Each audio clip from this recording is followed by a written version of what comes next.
Everybody, welcome to the Tech-Mex podcast. I'm your host, Eric Ramirez, and here we are in the Cybertruck. We are testing out FSD here. For those of y'all that haven't seen it, I know there's been lots of videos out there kind of giving their reviews. Here we are in Houston, Texas, in the city, and it seems to be working pretty well. Right now, we are just going down the road pretty easily, pretty quickly. If you take a look at our screen here, it does take a look at what the speed limit is here. You can see the Cybertruck indicating with this blue line here that it's going. It can see all the stop lights, and it just stops by itself. As you can see, my hands are not on the wheel right now, but it seems to be working pretty well so far. I don't see the same glitches that it used to have previously. If you look at some of our past videos, we did talk a little bit about that. Maybe it's not quite there. It's maybe at 40 or 50%, but I do think it's probably closer to 80%, maybe a little bit more, just depending on specific scenarios. As you can see, it just decided to change lanes on its own, and it is changing lanes and doing just fine right now. Right now, most of the driving that I've been using on FSD has been city driving, so stop and go traffic. It's especially good at that, right? That's pretty simple, but that's actually one of the more times where it's pretty convenient because you're going slow. Risk is a little bit lower. It's pretty good at just making sure you're not going to hit the person in front of you, so that's pretty good. All right, everybody, as you can see the Cybertruck here, we're now indicating that he's about to get up onto the freeway here, so it's signaling and it's about to merge onto the freeway. You can see it drives pretty normal at this point. I call it Cybertruck Heat. I don't have my Cybertruck name right now, but so as you can see, it just kind of pulls out in traffic, or merges here in the lane, speeds up to an appropriate speed, and will head into the highway right here. There's cars to the left that are exiting the highway. Actually, it doesn't look like he's going to get on the highway. He's going to make a left at Shepherd Street. So he's not going to merge, but he did come up here onto the feeder road, and it seems to be pretty easy for it. It's keeping up with speed. I've got it set to the auto speed, so it goes with the flow of traffic. I think that's really what that is meant to mean. Previously, you would set the speed to be either a certain mile per hour above or below the posted speed limit. Here you can see it has a speed limit, but depending on the flow of traffic, it'll go a little faster or it'll go a little bit slower.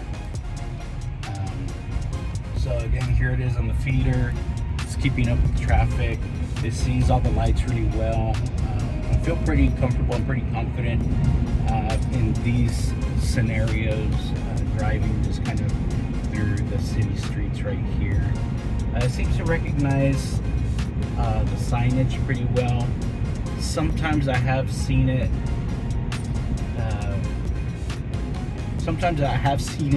Get into a lane that's maybe not the most optimal for, let's say, a turn or something like that. The good thing here is, like, you can tell it. South Shepherd Drive. You can tell it, hey, if you wanted to change lanes, you can actually push the lane change. And it'll change lanes for you. I didn't do that. It's doing this all on its own, changing lanes and making turns here. This is a one-way street here, so it knows that, and it's just able to get in the right or the correct lane for it to get to the destination. So far so good. I mean, it's recognizing all the lights. It's going. It's not acting weird. There used to be a lot of hesitations where it was unsure. Like, you could tell that it was kind of thinking. Here, it needs to change lanes because this is, I think, a left turn only. There it is. It realized that. It signaled and it got into the correct lane here, so it wouldn't get stuck in the left turn. A little bit of a quick slow down there, so that's pretty good. It knows when it's too close. I think there was one time where it did get kind of close to the car in front of us, and it wasn't slowing down quick enough, so I stopped for it. In this case, it kind of did on its own. It's looking good here. But it gets a little bit more complicated here in the middle of Houston, where you see a lot more street lights. Even for a person, might be a little bit confusing. You can see all the street lights up ahead.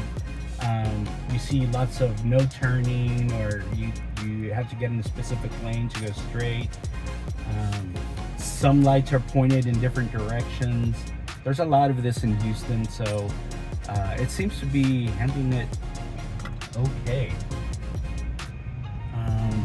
You could see that it left a little bit of space in case someone wanted to cross the street there, so it didn't block an entry. Let's see what it does with this person standing, going around the person standing in the middle of the street there. So very safe, very demure of the Cyberbeast here, and yeah, still going. So this is looking pretty good. We're actually just headed to the Landmark for Rogues Theater here to watch the premiere of my cousin Keko's movie in the summer. So I recommend y'all watch that one. His production company, Loose Productions, was actually the production company that made the film. It did win several different awards from Sundance. I think it won a couple of awards, and so it's making its national premiere here in Houston. I think they did the premieres in California and New York last week. So we're pretty excited about it. We're getting here to the matinee. So pulling into the theater here. We're here on West Gray and River Oaks in Houston, pulling up to the theater. I'm not sure. I guess it's gonna pull into now the your destination is on the right. Let's see how this works. Maybe we can. It's unsure. It's going. I'm gonna turn for it. It got a little confused there. It looked like it was gonna go into the bushes, but at this point, let's see if we can park. I think this looks like a good parking spot here. We can test out the self-parking, see if it recognize. Oh no, I can't park there. Or is it? It looks like it can. It actually did not show up on the screen. Let me see if I pull a U-turn here, if it'll pick it up for the auto parking.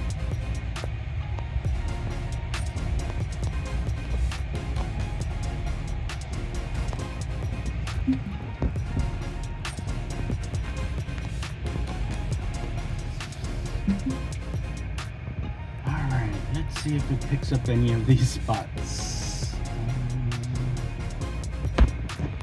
If you look at the screen here, usually it'll show up with a P or something, but I actually don't see it. May not be recognizing it as being able to park.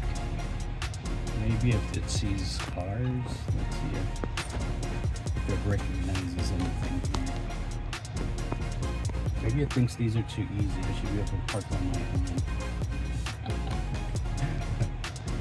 Well, it looks like this is a failed attempt at auto parking. We'll try it again next time, alright? Alright, so we're gonna go ahead and try and park here in the garage. Looks like there's a spot right here. Let me see if I can auto park here. Looks like it'll. Okay, there's someone trying to go around us here. It's letting us go. Looks like it's trying to.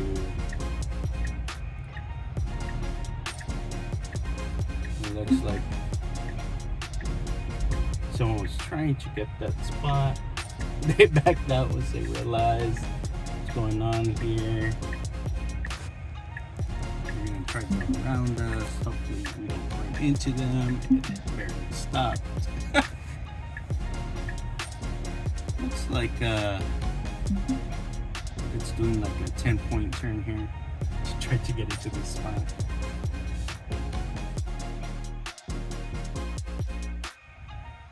And it's going back and forth. Okay. Looks like it should be able to get in here.